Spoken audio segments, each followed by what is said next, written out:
Research questions. First is sense making.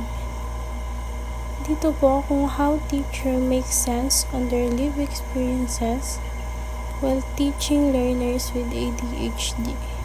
Pedagogical challenges, kung paano ay i-adapt ni teacher yung mga challenges sa inclusive class. Professional identity, kung nag-i-improve ba sila as inclusive English teacher while teaching learners with ADHD. Institutional environment, dito naman po kung may support mga natatanggap from the local government or from the school. Theoretical framework, this study was guided by 5 theories. First is sense-making theory. This helps explain how teachers understood and give meaning to their experiences. Inclusive pedagogy. Dito po kung nabibigay ba yung needs ng learners equitably. Universal design for learning. UDL naman po ay very helpful para ma-reduce ang barriers for diverse learners. Teacher resilience. Dito naman kung paano nila na-handle ang well-being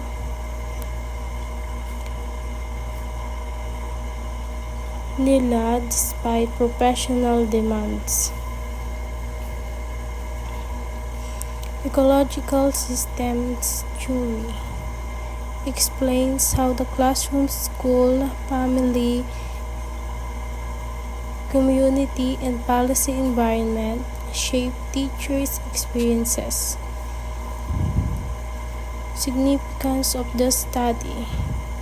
This study is significant to English teachers, school administrators, deputy officials, teacher education institutions, learners with ADHD, parents, and future researchers. This study provides teacher-centered insights into the realities of inclusive English instruction and identified possible supports for improving classroom practice. Scope and delimitation. This study focused on elementary English teachers in selected public elementary school in Cabanatuan City, Nueva Ecija. This study did not measure learner achievement and diagnose ADHD. It remained focused on teachers' lived experiences and meaning making. Research design. This study used a qualitative research design through interpretative phenomenological analysis or IPA.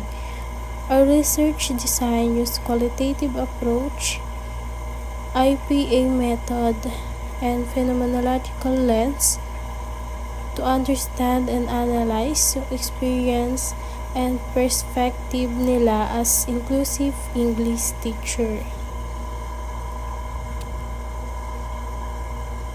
Research lokal. Our research lokal covered Cabanatuan City, Nueva Ecija para specific lang po yung cover ng study namin at hindi masyadong broad.